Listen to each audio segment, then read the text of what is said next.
This is Heather Vickery with the Brave Files podcast, and you are listening to Pop Goes Your World. If you haven't already, subscribe on iTunes. And while you're there, please leave us a rating and review.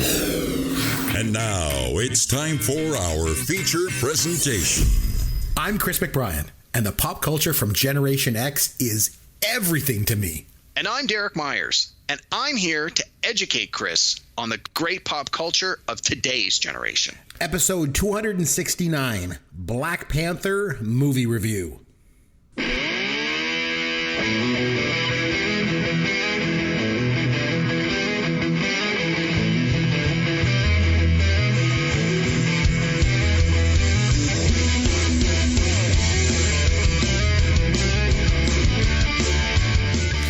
Chris McBrien along with Derek Myers, and this is Pop Goes Your World, the pop culture podcast for the generations. This week we're going to take a look at Black Panther, which is celebrating its 5th anniversary since its theatrical release. But before we get to our movie review, Derek, what pop culture have you been able to take in this past week, my friend? Hey, Chris. I have a book, and then I have a couple of movies, of new movies and a couple of old movies. I'm going to start with the book. Okay. So, had a chance to finish listening again through Audible, listening to a book. And you know me, I like sci-fi as a genre, so I tend to listen to a lot of sci-fi and fantasy and things like that. I was looking for something. Again, it was just a random internet search. I punched in some keywords and said, I'm looking for a book that sort of meets these parameters. And then as I was reading through the list, this one sort of caught my attention. And so the book is called Lost in Time, and it's a time travel book, which that was one of the key things I was looking for in my sci-fi was some time travel.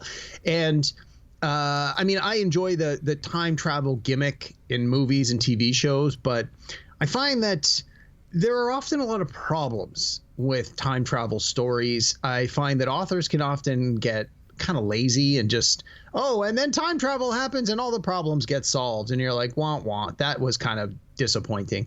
But this one had some really good reviews, and it was very cryptic. Like, clearly there was parts of the book that the reviews didn't really want to give away. And so I'm like, okay, the book, the audio book ran, I think, about 10 hours. And I'm about 6-7 hours in, and I'm like, okay, I'm interested, but I'm not loving it, but I'm more than halfway. So at this point, let's just play it through. Well, then about 2/3 of the way through, something pretty significant happens, and suddenly I'm like, okay, now I'm really interested. Let's see where this goes next. And the last third of the book, like the third act, was fantastic. And this was one of the best uses of time travel I've had in pop culture in a very long time. It was very satisfying. The rules they established were never broken.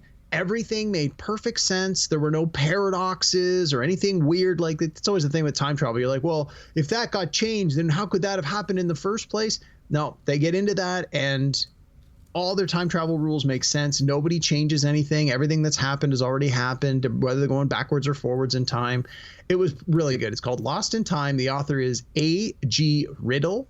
Apparently, A.G. Riddle has written like over 20 books. This one was from 2022, so just last year. It was nominated for Best Science Fiction Book through a couple of different award places. So if you like time travel stuff and you've got an Audible account, give it a listen. Lost in Time, A.G. Riddle. Or if you're like me, you would just get the paperback and read it. Yeah. Because I'm old-fashioned. I realized in all that rant, I didn't really tell you anything about other than time travel. But basically the premise is they build these scientists build a time travel machine, but it doesn't work exactly the way they expect it to. And so what they end up doing is contracting it out to the governments of the world and say, oh, if you have prisoners and you don't want to execute them or incarcerate them, we're just going to send them to the dinosaur age. Then they can fend for themselves. Nobody feels guilty about killing a person because you didn't kill them. You gave them a fighting chance. And so they basically end crime in the civilized world because nobody wants to risk being guilty of a heinous enough crime that they would get sent back to the dinosaur age where they know they would eventually be killed, most likely by a dinosaur. Right. So that's sort of the first chapter. That's how they set it up. And then there's a murder mystery that happens, and basically the guy confesses to a murder that he didn't commit for various reasons and gets sent back in time to the dinosaur island. So you're having two parallel stories about what's happening here with the murder mystery and what's happening in the past on the dinosaur island. So, But at its heart, it's a time travel story, though. It was really good. It was really, really good. I really liked it. The ending was like the last act was good. It took a while to get there. It was a slow burn, but I was very pleased with it. Cool. All right. Movies. 2 pairs for you here. So the first 2 movies, this year, a sequel was released to a movie called The Meg. And so the movie that just came out was The Meg 2, and it just dropped on home streaming services. You might be surprised, but I actually went to the movies to see this. Wow. So I went to the movie theater. My son wanted to go see it. I definitely saw The Meg 1, but I didn't really remember it. Like, honestly, I really didn't remember it. And so my wife said, well, you know what? It was just on TV a couple of weeks ago because it was obviously coming out soon. And so she had recorded. So she's like, why don't we just watch them back to back? I'm like, that's a great idea. So we watched the first one, which honestly, I was shocked. It was like watching it for the first time. I didn't even remember half the cast that was in it. Yeah. And I'm like, it was okay. I mean, it wasn't fantastic, but it was entertaining. Because it was forgettable. Yeah. I'm like, okay, it was, it is what it is. Yep. And then The Meg 2, we're like, okay, let's see how this one is. Oh my God. It was so bad. Oh, it's terrible. And I was very happy that we watched the first one first, because we just jumped into the second one. First of all, I wouldn't have had any context to who these characters were, and I would have had no investment in, like, why do I give a crap about any of them? But honestly, I don't think that would have made a difference either, because it was just so bad, so over the top. Yeah. And what I found out later when I was reading some notes on it, it's based on a series of books, like very critically acclaimed, well-respected books. Apparently the author has like a science background and knows all about sharks and dinosaurs and stuff, and has put all this accurate science into the books. And then they're like, we're just going to turn it into a crappy special effects shark movie. And it was like, oh my God. So The Meg 2, 2 giant thumbs down. The Meg 1, sort of somewhere in the middle. It was okay. If you can watch it for free, sure, give it a watch. So you said you've seen the second one. Had you ever seen the first one? Yeah. So my youngest son liked the first one, and he was like, "Oh, we got to buy it on DVD." So we got it on DVD, and then we watched it. And I didn't even pay attention to it. It was so dumb. And then when the second one came out, he's like, "Daddy, you got to take me to the movie theater to see it." So I did, and I was like, "Oh man, it was so bad. It was terrible." Oh man. So yeah, I'm with you on that one. All right, and then I had a little bit of a Burt Reynolds Film Festival. Oh, I'm liking where this is going. Oh, yeah. Man, what'd you watch? So I have, as I mentioned before, I have a lot of movies on my recorder, and my wife constantly tells me, don't record any new movies until you watch some of the old ones to clear out some space. Sure. So this was what I did this week. I had 2 movies that had Burt Reynolds in them. One was on the Turner Classic Movies, and the other was just on my 80s channel. So the one from Turner Classic Movies I went to first. It was called White Lightning from 1973. Ooh, yes. And so now I'd never seen it, didn't really know anything about it, but I've heard of the movie Gator starring Burt Reynolds. What I didn't realize is Gator is a sequel to this movie, and Gator is the character's name, Gator McCluskey. And I was like, oh, okay. So this was a Jerry Reed was in it too, yeah. That I just happened to watch this one first, because I'm going to watch Gator eventually when I see it come in the lineup. I've always wanted to see it, but now I'm glad that I had a chance to watch this. So it's from 1973.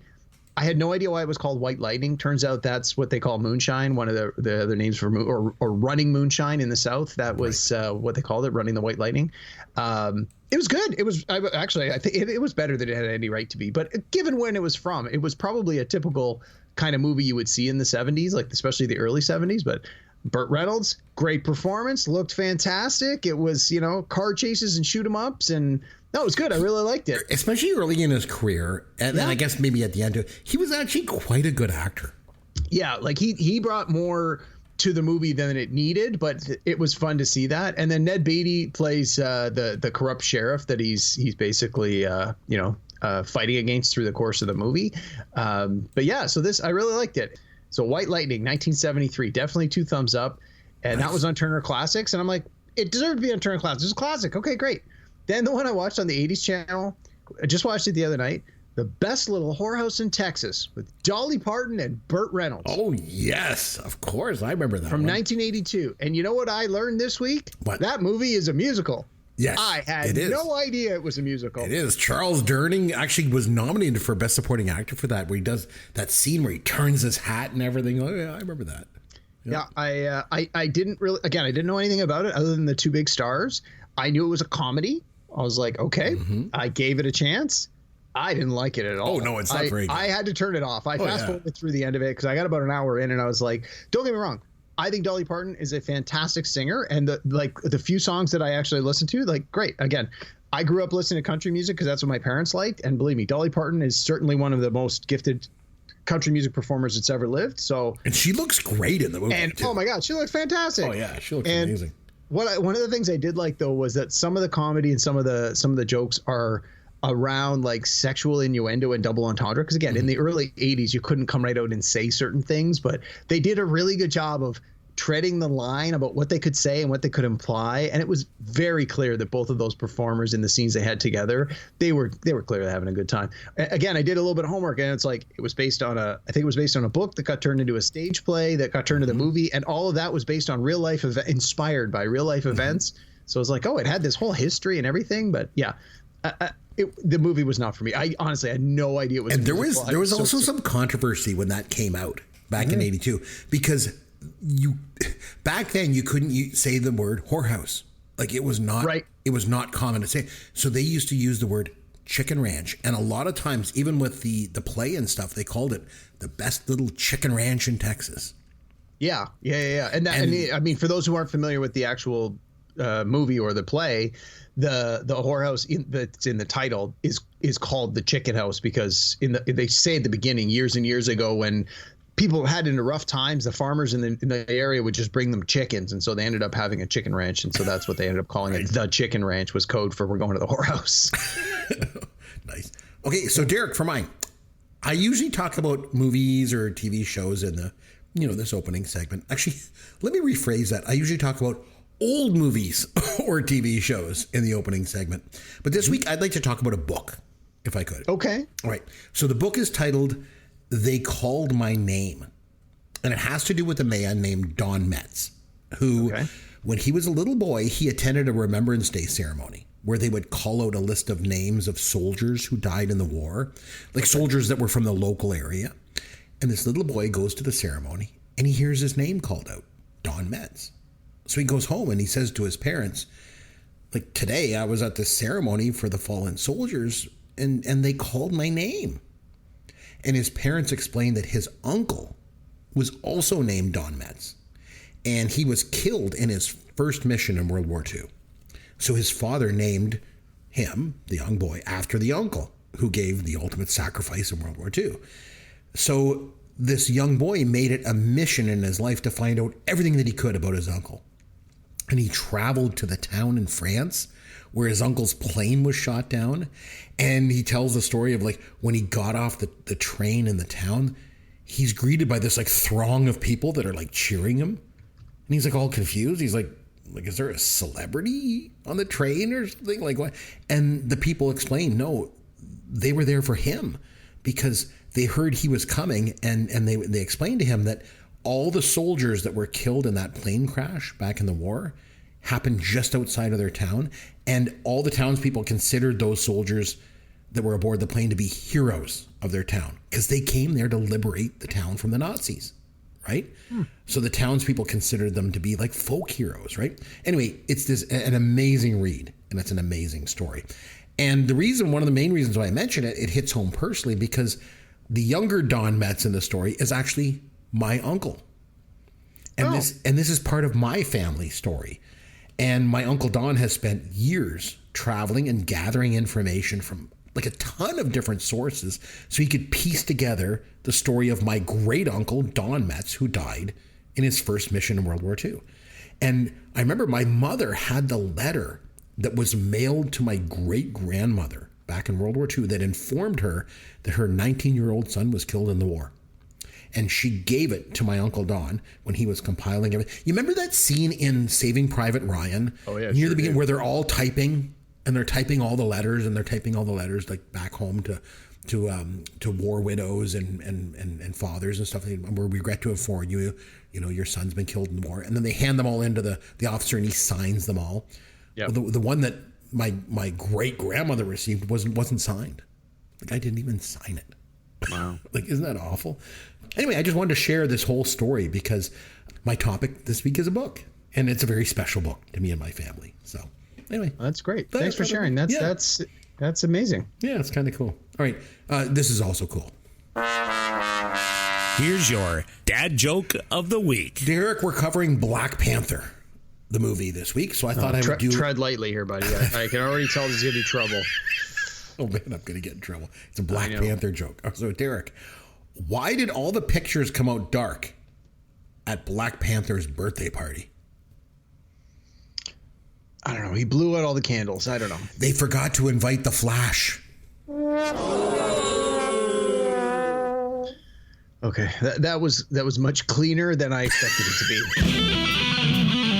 Rocky 3, I think, was the best one. He is so jacked in this movie. Oh my God, does he look fantastic in this film? Eye of the Tiger, baby. I'm going to give it another try. I don't watch too many movies after 1989. I know next to nothing about the Marvel Cinematic Universe. Boo. So if you've listened to this podcast before, you pretty much know I only watch old movies and TV shows. Derek, you watch all the new stuff. And you're always trying to get me to sort of come around to this newer stuff. It rarely works. But one thing that Derek does seem to have a particularly soft spot for is the MCU, the Marvel Cinematic Universe, as the kids call it. If it wasn't for Derek, I wouldn't have even seen a single one of these MCU movies. So far, Derek, you've had me watch Iron Man, Thor, and Guardians of the Galaxy. I think I didn't miss any, did I? Nope. So it's okay. So now you've asked me to watch Black Panther, and it came out in 2018. So technically it fits, in our running theme for movies this season on the podcast. Not that the newer movies need to be celebrating an anniversary. It was just a happy accident. Exactly. And, you're like, 5 years is still a milestone. So it's absolutely worth us looking at. So the movie suggestion was over to you. Maybe you can take a minute to explain why you thought it was important for us to watch and review this movie. Sure. Okay. So as I think I mentioned at the end of the last show, Black Panther is without a doubt one of the best Marvel Cinematic Universe offerings. If you ask just about anybody, they would probably agree it is in the top 5 best Marvel movies ever made. I don't think you're going to have a hard time arguing that. Now, I think a lot of people, some will put it as their number 1, which I think there's definitely an argument for that. Again, you're probably going to have a little more discussion, but I think reasonably most people put it, number 2, number 3, number 4. Like, I think it safely fits there. I think for me, we were sort of talking a little bit about this last week. I think for me, it's probably number 2 or number 3.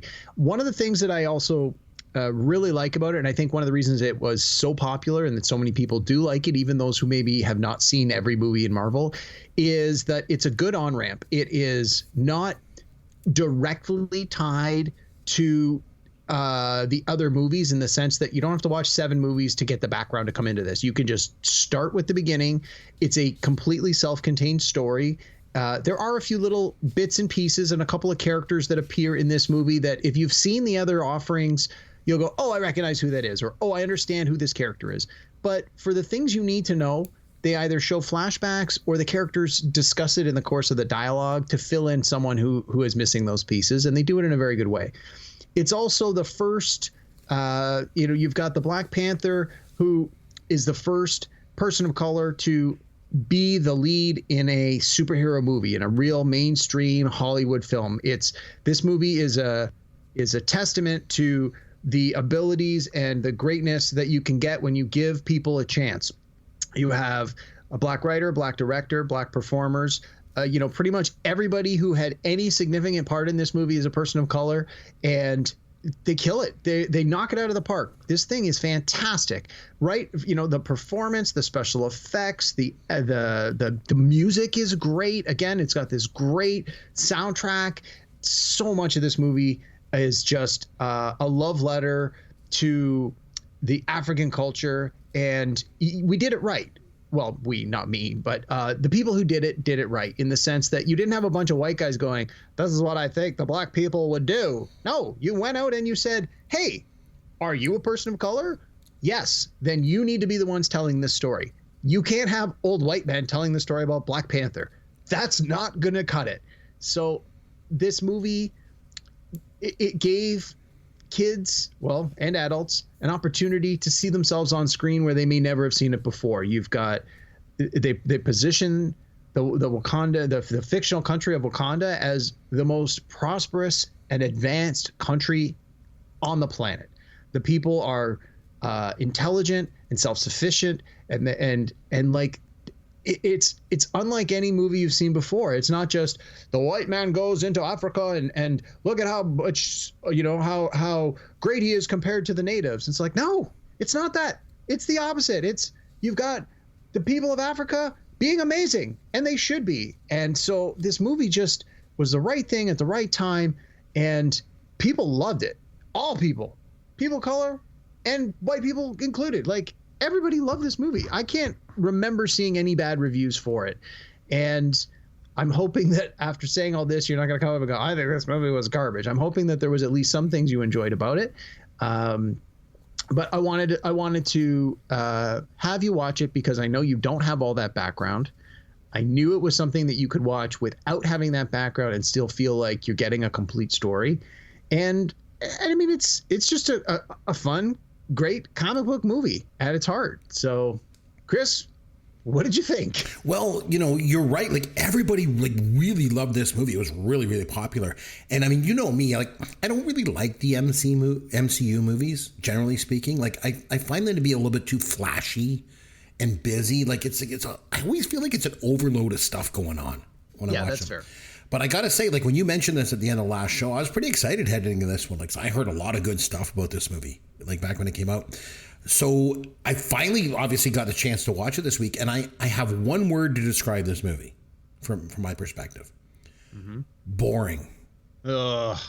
It was dumb. Like, it was like dumb. It was, and I know I'm a cult of one.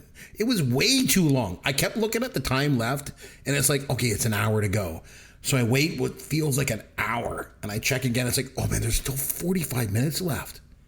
It's like, so I wait what seems like an eternity. It's like, man, there's still 30 minutes to go. I'm like, this movie never ends. It just kept going and going.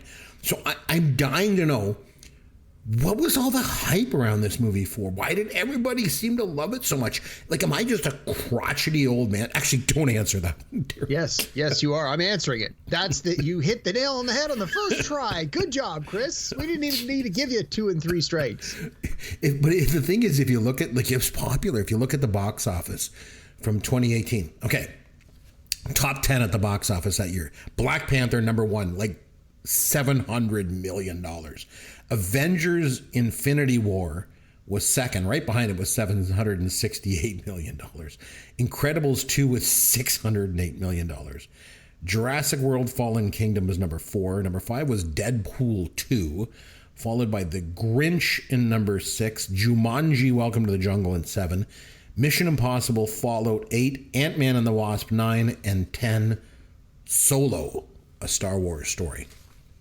Every one of those was IP or a sequel. There were no original movies in that list. One of them is an original movie. No. Sequel, Reboot, reimagining. And I don't know, maybe like this is where I diverge from the rest of the world. It would say, my take on 2018 was what a crappy year for movies. Because, I mean, the rest of the year, the rest of the world, went to the movies that year. And every single movie in the top 10 took over $200 million. The number one movie is Black Panther, $700 million for this boring, crappy movie. It's official. I am out of touch with the rest of the world. I think because to me, I don't think that's a newsflash for anyone, Chris. I look at this top 10 and I find it's uninspired. It's unoriginal garbage. That's what I think. So if I have to say something nice about this movie, I will say it looked good. Or let me rephrase that. Actually, I feel like it looked slick. I don't know if it looked good. It was pretty obvious. There were just a bunch of actors against a green screen with a bunch of CGI backgrounds put in. The word I would use is style. I thought this movie had a very interesting and deliberate style. I know that, again, I've had a lot of time to listen to a lot of podcasts about this and do some reading. And I was doing a little bit of follow-up this week after I watched the movie again. And they talk about how everything that you see in the film, from the costumes to the sets to the houses to the equipment they use, so much of it was inspired from historical African cultural things. Everything was a deliberate choice, even right down to like the color palettes of the various groups. that represented they talk about the different the tribes that came together to form Wakanda way back when, and each tribe had their own style and symbols and color palettes, and that was all very deliberately chosen based on real historical cultural information. And I think that it was all done in a very caring and respectful way that really was modernized and updated in a way that had not been seen before, or that honestly a lot of people probably just didn't expect it to be that slick. And yeah, every time I watch it, I just think, man, the style of this movie is fantastic. Well, Derek, you're going to have to do a lot of the heavy lifting this week. So starting with the origins in this movie, I'm assuming it was a comic book because, as you know, the comic books that I read as a kid were pretty much made up of two things: movie adaptations like Star Wars and Battlestar Galactica and that sort of thing, and Richie Rich comics. So that's pretty much the extent of my comic book collecting as a kid. I was more into like Mad Magazine and Cracked and Crazy. I like those humor magazines, but this was a comic book, I'm assuming? Yeah, so Black Panther first appeared in Fantastic Four, I want to say, I got it here, Fantastic Four number 52 in 1966. Okay. And often people assume that the Black Panther character was named because of or was inspired by the Black Panther political revolutionaries, the political party. I guess they weren't really a party, but which is not true. The character appeared in the comic almost a full year before the Black Panther Party actually originated, but it's a common misconception given the timing. I mean, this was the 60s in the US and there was a lot going on. And then over the years, but again, it was created by two white guys, right? It was Jack Kirby and Stan Lee who created the original Black Panther character, but probably not in up until like the 90s before you actually, or even possibly even to the early 2000s, before they had black writers and black artists working on this character. And so up until then, Black Panther was sort of a secondary character. He was never had his own comic book, was always just someone who appeared as part of an ensemble, maybe was a guest, when the writers were like, let's have a story arc where the Fantastic Four or the Avengers or the X-Men need to travel to Africa for some reason. It's like, well, since they're going to Africa, let's introduce a thing where they go to Wakanda and Black Panther shows up. It's like, yeah, okay, why not?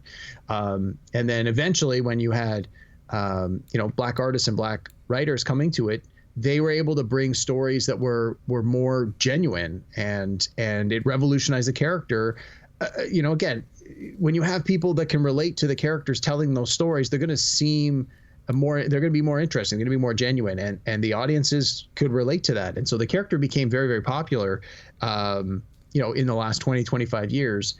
And so a lot of the things that you see in this movie, some of the basic concepts were introduced right in the beginning, way back in the 60s, but a lot of the more nuanced pieces were introduced in the last 20 years as more people of color have been able to become part of the creative team who have helped define the Black Panther character and all the supporting characters to flesh it out and make it more holistic and give it a cleaner, bigger picture. Because, if you go back to the 70s and 80s, like a lot of pop culture back then, there wasn't a lot of comic books or superheroes even for a black audience. There was Luke Cage. Didn't they make a streaming show out of that a few years back? Luke Cage? Yeah, it was Netflix did a series of shows featuring Marvel characters, one of which was Luke Cage, Power Man, Luke Cage. And there was also Black Lightning, but that was pretty exploitative.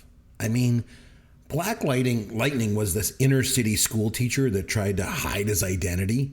He used to wear an afro wig and he would talk in jive to try and cover up the fact that he was educated.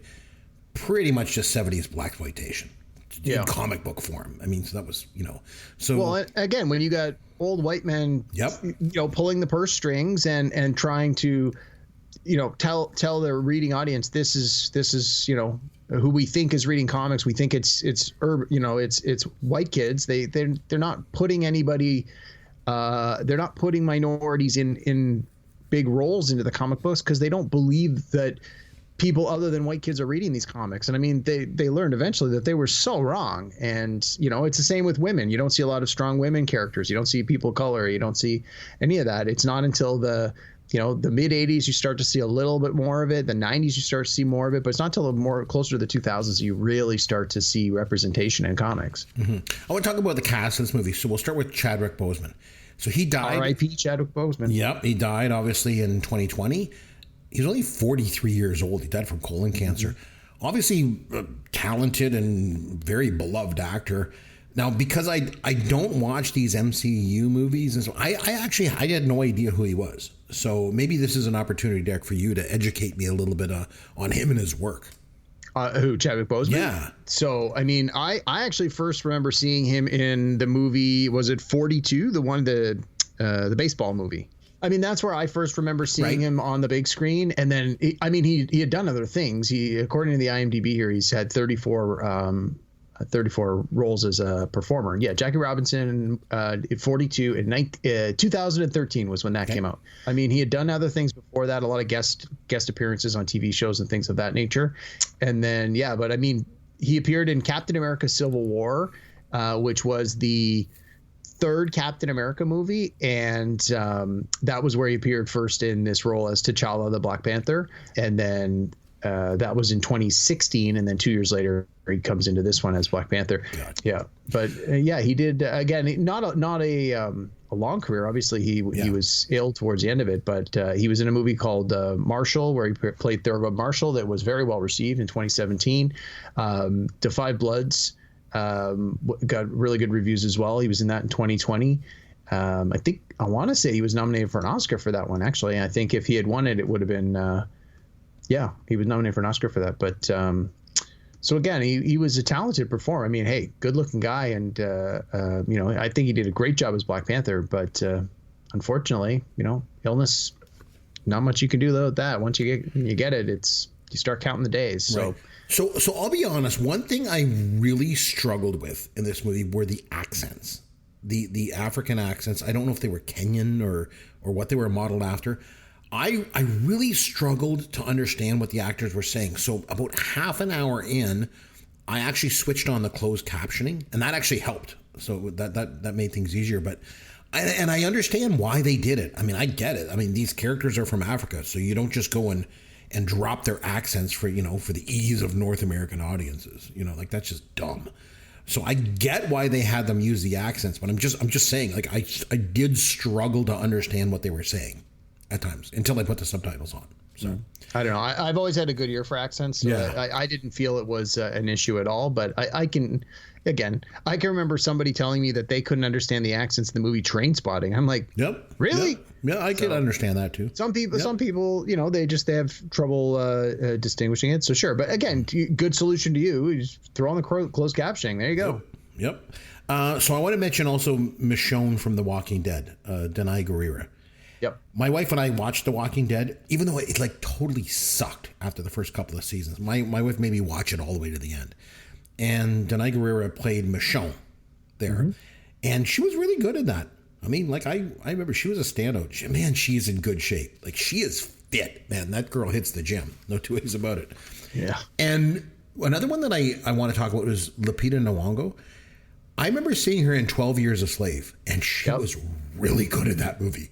Won an Oscar. She is one of those actors you just cannot take your eyes off when she's on the screen. She has a ton of on-screen presence.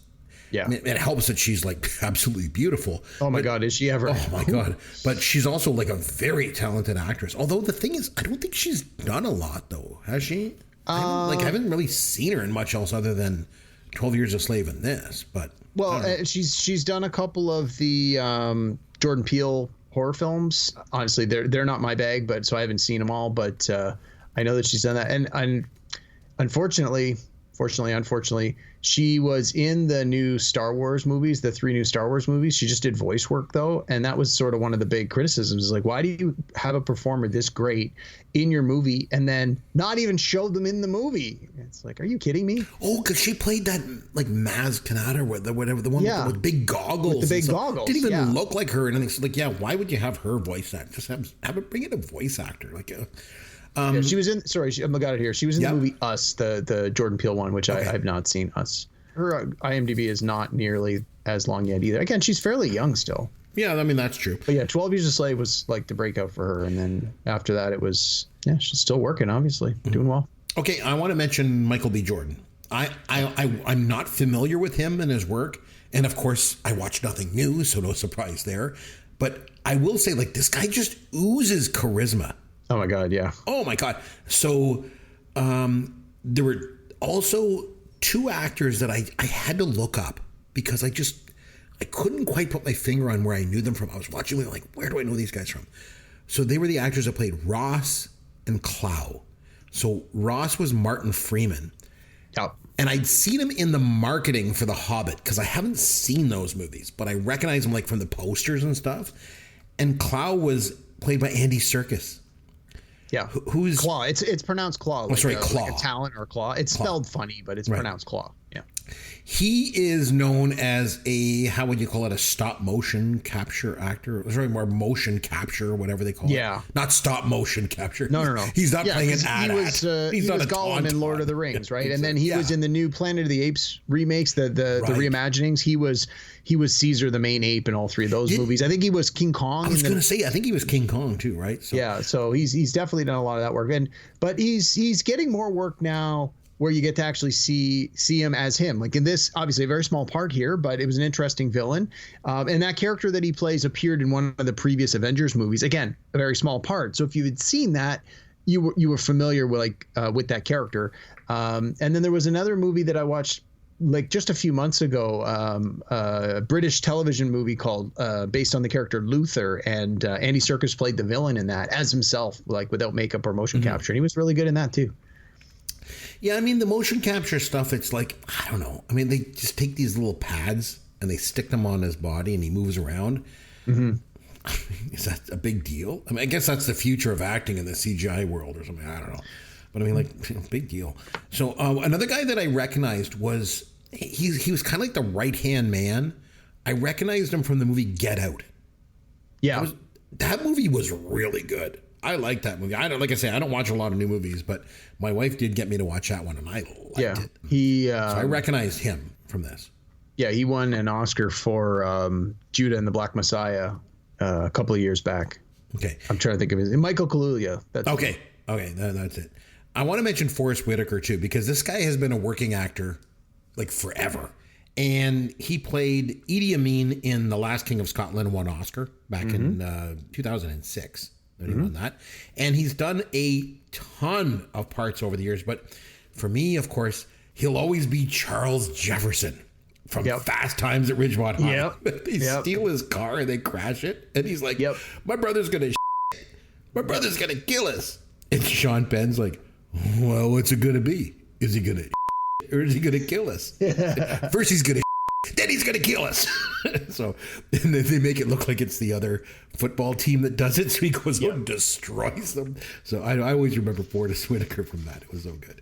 Okay, so I want to talk a little bit about Wakanda, this country. Yep.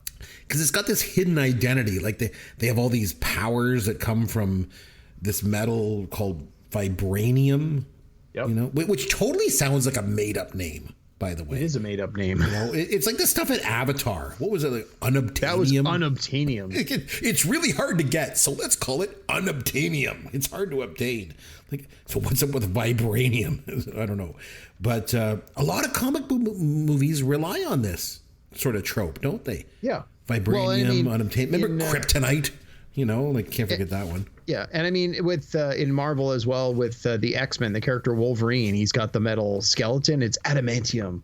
So those are their two big fictional metal composites in the Marvel use. It's the vibranium and the adamantium. So again, it's just a fictional MacGuffin to keep the story moving. I guess. So Wakanda looks like from the outside like it's this poor country that doesn't engage in international trade or it doesn't accept foreign aid and all this.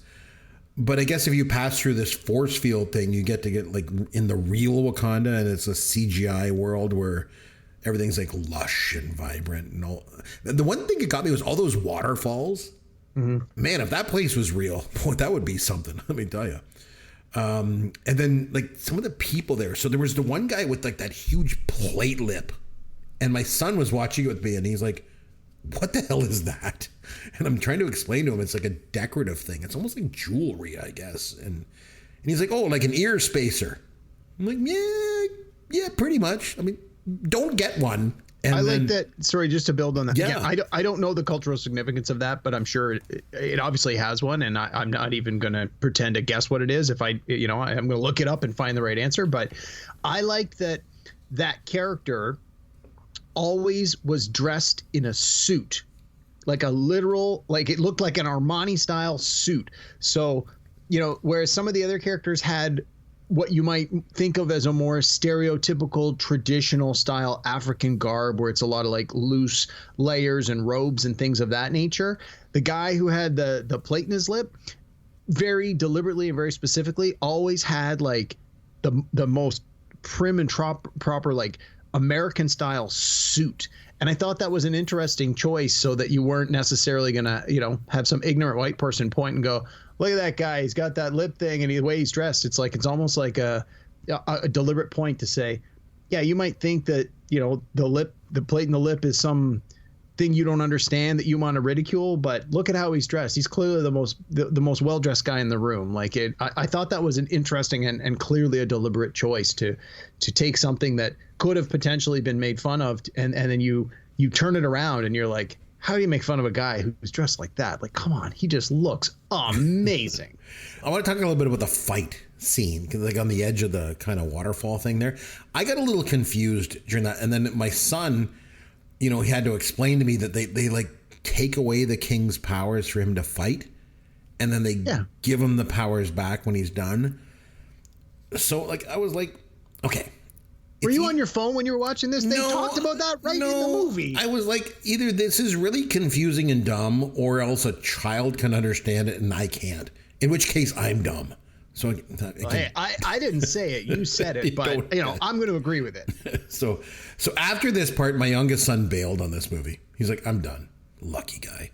I had to stay. It's my duty for the podcast to make it all the way through. It was like torture. But anyway, another thing I want to mention was the shoes. I made a note of. This person makes these shoes. I think it was his sister or something. Yeah. Like she's like in the scientist in the lab or something like that. So she makes these shoes, and then he's like, "What do you call them?" I was really, really hoping she'd say, "We call them Air Jordans." But she's like, "No, we call them sneakers," which, I guess just a joke or something like that. Yeah. And Stan Lee makes his usual cameo in this, I noticed. Yeah, in the casino. He actually had a few lines. Mm-hmm. He usually just does a walk-on, doesn't he? Like, or they give him like one sentence. Usually they give him a joke or something. Like there's the one in the Captain America movie where they're supposed to be, the original Captain America is supposed to be giving a speech in front of a bunch of like dignitaries, and Stan Lee's one of the old veterans in the front row. And then when the guy's like, "I'm calling out Captain America," and then somebody comes out and whispers into his ear and says, "Captain America's not here." And it cuts to Stan Lee and he goes, "Is that Captain America? I thought he'd be taller." Again, so they just give him some corny joke. So right. Andy Serkis's character was missing his left arm. Yes. And this was bothersome for me because you could totally tell they just sort of CGI'd it away. It reminded me of Gary Sinise in Forrest Gump with his legs missing, where they just remove him in post and it totally just looks off. I don't know. That I found to be distracting for me. Another thing was the new king, Michael B. Jordan. Yep. He had all those bumps on his body. What were those? Like, did they symbolize something? They probably explained it, and They absolutely explained it. It's called scarification, and he deliberately scarred himself with each kill he ever made. The idea that he had racked up so many kills that his whole entire upper body, front and back, had these scars on them. And they even say that he was nicknamed Killmonger because he was so effective. I mean, in the comic books, again, characters created in the 60s or 70s, they give them ridiculous names like Killmonger, but in this one they try and legitimize it, and they say like, no, he was a soldier, he was a special ops, and it was a nickname that they gave him because he was so efficient. One thing I actually liked, going back to, you were mentioning the one guy was like all proper and formal. There was a bunch of people like that in the tribe that were very formal. and they're all like dignified in the way that they speak and the way they carry themselves. And then they go up in the mountains and these bad guy soldiers like surround them. And all the dignified people are like, oh, which I thought was kind of funny. I don't know if it was intentionally funny, but I laughed at it. I don't know. So I thought that was good. And I noticed the one female warrior, like she was wearing red and she goes into battle and she yells, Wakanda forever. Mm-hmm. That's the title of the sequel, isn't it? Yes. Yeah. So there was like significance there, you know. I don't know. I felt the movie was slow. It was dragged out. It was boring and too long. And I get it. I'm a cult of one. Everybody else loved this movie like a lot, but not me. Surprise, surprise. One thing I also want to get to was the end of the movie. Okay. Especially the credit scenes, because Derek, you always tell me watch the credits, like watch in these MCU movies, like they include in this important stuff. Yep. So I was like making a note about like somebody named Bucky or something, and then I'm looking at my notes and they just kind of trail off. I think I just gave up at that point. Can you explain what happened in the credits to me? There was like 2 scenes, I think, in the credits. The first one was when they went to the UN, where he basically says, you know, we're from Wakanda and we're going to offer our assistance to the world. And then, of course, what does Whitey say? What can you do? You can't help us. You're a third world nation of farmers. Like, come on, your ignorance is showing, man. Like, tuck it in a little. And obviously, as the audience who has just watched this movie, you realize, like, dude, you suck. And the Wakandans are, you know, which was a big part of the movie. The whole, like, do they share their wealth and share their knowledge and try to make the world a better place, or do they just stay hidden and keep their paradise? And so obviously by the end of this movie, after everything that's happened, that post-credit scene is supposed to indicate that, yes, they're going to start sharing what they know and helping the peoples around the world. The second post-credit scene, which is right at the very, very end, that is a follow-up from so I mentioned earlier that the Black Panther character appeared in a Captain America movie before this. Right. At the end of that Captain America movie, the character of Bucky, there was a whole storyline, which I won't waste a lot of time going into, but he had been injured and both physically and mentally, and he needed assistance. And basically at the end of the Captain America movie, the Black Panther character said to Captain America, I'll take him home with me. We'll fix him up. And then, or something to that effect.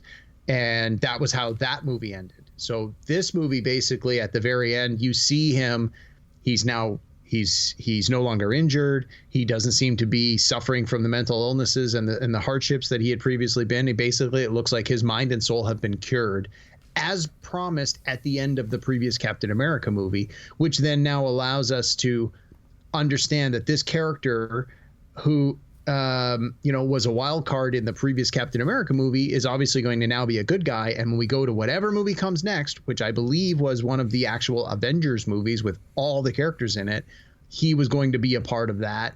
And this was sort of just wrapping up that loose end so that when he appears in the next movie, the fans aren't going to go, oh, wait a minute, how did he get fixed? At the end of this movie, they sort of just give you the 60 seconds. Wakanda did it, man. They're super advanced in everything. You already saw them fix a broken spine in a matter of hours. Their technology is so advanced you could think of it as magic. He's all better. So gotcha. Yep. Now you kind of alluded to this, but where does this rank up with the rest of the MCU movies? Because there's like 25 of these things, right? Oh, it's more than that. I think they're almost up to 40 at this point. Crazy. So where does this one rank for you?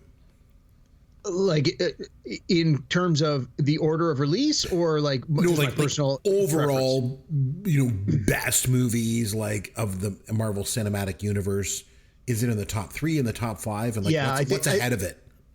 Yeah, I think for me, I would say that I think the two most recent Avengers movies, so it was Avengers Infinity War and Avengers Endgame, was basically like a 6-hour movie that was divided in half. So you have these 2 3-hour Avenger movies. The first one sort of ends on a cliffhanger, and then the second one resolves it.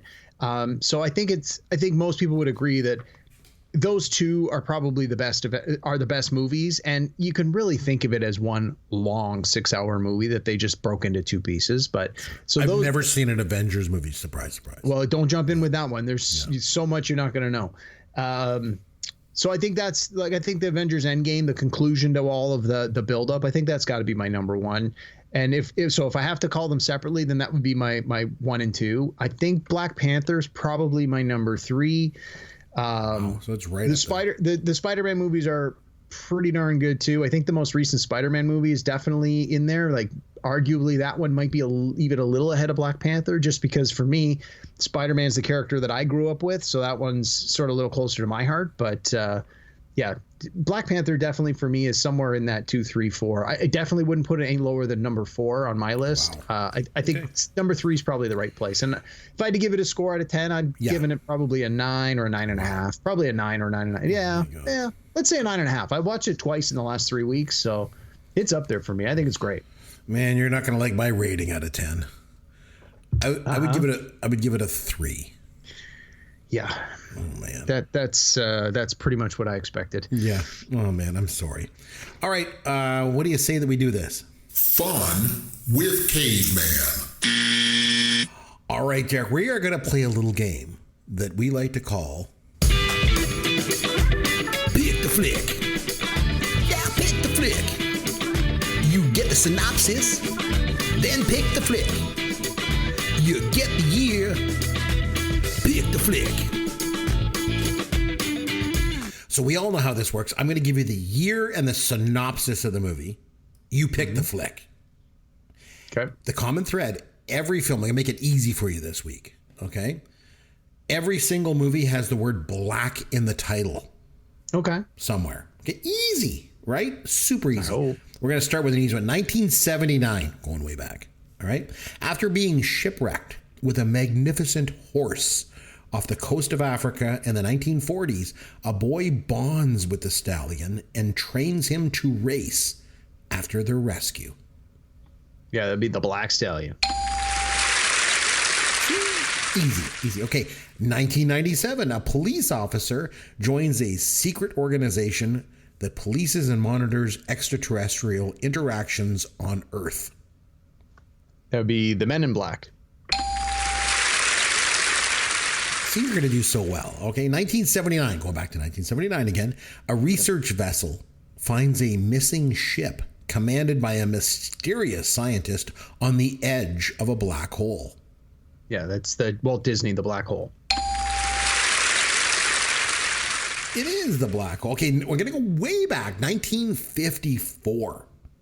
A strange prehistoric beast lurks in the depths of the Amazonian jungle. A group of scientists try to capture the animal and bring it back to civilization for study. Sorry, what was the year? 1954.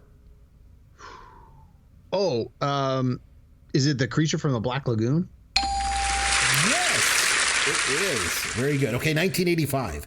A young boy and a group of misfit friends embark on a quest to find a dark magic item of ultimate power before a diabolical tyrant can. Wow. Geez, I have no idea. It's the Black Cauldron.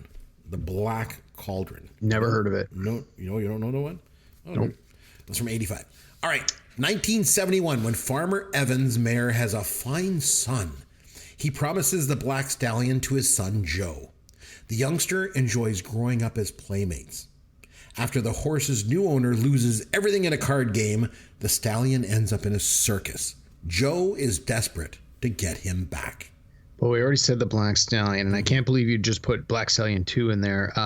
Wasn't there another horse one called Black Beauty?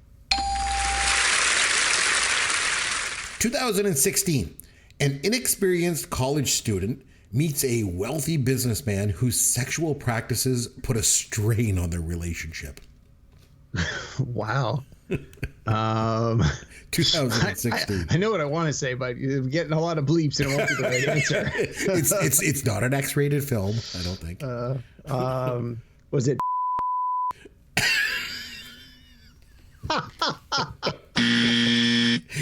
It was not. No. Oh, are you sure? That sounds right to me based on your description. Oh, what was it? It was 50 Shades of Black. Oh. All right. 2003.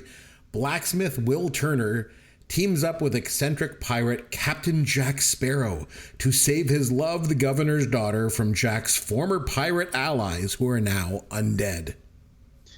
It was Pirates of the Caribbean, and it was something about the Curse of the Black Pearl, I think? That was it. Yes, you got the Curse of the Black Pearl. Okay, 1974. During their Christmas break, a group of sorority girls are stalked by a stranger. So what was the year on that one again? 1974. 74. It was a Canadian film. No, I have no idea. It was Margot Kidder's first role. It was called Black Christmas. Okay. All right, 2001. The story of 160 elite U.S. soldiers who dropped into Mogadishu in October 1993 to capture 2 top lieutenants of a renegade warlord, but found themselves in a desperate battle with a large force of heavily armed Somalis. Wow. That sounds awesome. But I have no idea. No, I have no idea. Oh, it's called Black Hawk Down. Oh, yeah. I thought you would know that one. Yeah. Sorry, I must have misheard the year. I thought you said 1954. No, it was 2001. I don't know why. 1954 is like Creature from the Black Lagoon. That was a couple ago. I don't know why in my brain that's what I heard. Wow. All right, 1974. A mafia buyout of Papa Bird's karate school downtown ends in his death. Bird's daughter, Sydney, refuses to sell and wants revenge. Bird's students call the title character for help. Well, if it's about karate, I assume it's just called something like Black Belt. Oh, it's close. It's Black Belt Jones. Okay. Jim Kelly from Enter the Dragon was in it. Got it. Got it. All right, 1964. Based on the true story of a white reporter who, at the height of the civil rights movement, temporarily darkened his skin to experience the realities of a black man's life in the segregated South. Jeez. I don't know. It was called Black Like Me. Okay. You ever heard of that? Yeah. I have. Yeah, I've heard it. I would never. If you remember, Eddie Murphy on Saturday Night Live spoofed it by doing White Like Me, where he played. Got it. Where he lightened. Where he went on the skin. bus. Yes, and he was like, yeah. "Oh, this is what it's like to be a white person." Okay, so 1986, a thief Quint is hired by the Justice Department to steal incriminating tapes from a corrupt corporation. The tapes vanish when Quint hides them in the back of a hydrodynamic powered racing car that is stolen by a hot car ring. Jeez. That sounds very 80s. Jeez. I don't know. Oh, it's Black Moon Rising. Okay. I thought you would have got that one. Okay, no. Last one, 1996. A gubernatorial candidate hires a wormy special assistant whose only job is to make sure the candidate's well-meaning but incompetent brother doesn't ruin the election. Yeah, that one I know because that one I've seen. That's Black Sheep. That is correct. Yes. So, okay, so some you got. Some you didn't get. The ones I didn't get mostly were movies I never heard of. But yeah, I thought you were going to get, but I mean, some of those like Black Hawk Down and stuff. Yeah, Black that one Rising, I thought you would completely brain farted on the year. Yeah.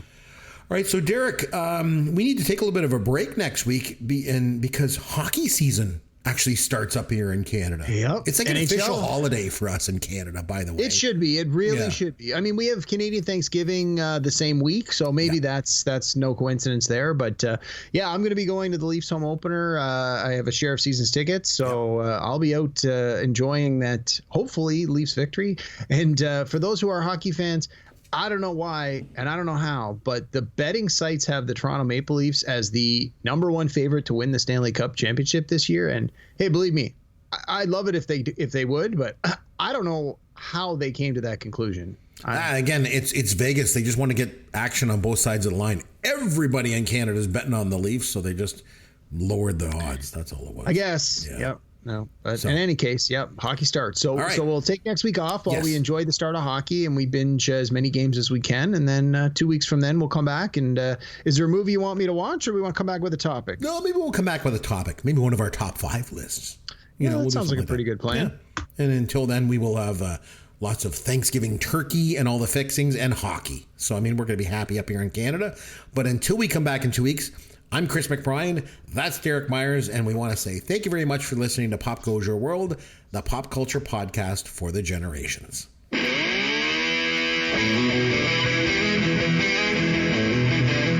Thanks for listening to Pop Goes Your World. You can contact Chris and Derek at popgoesyourworld.com.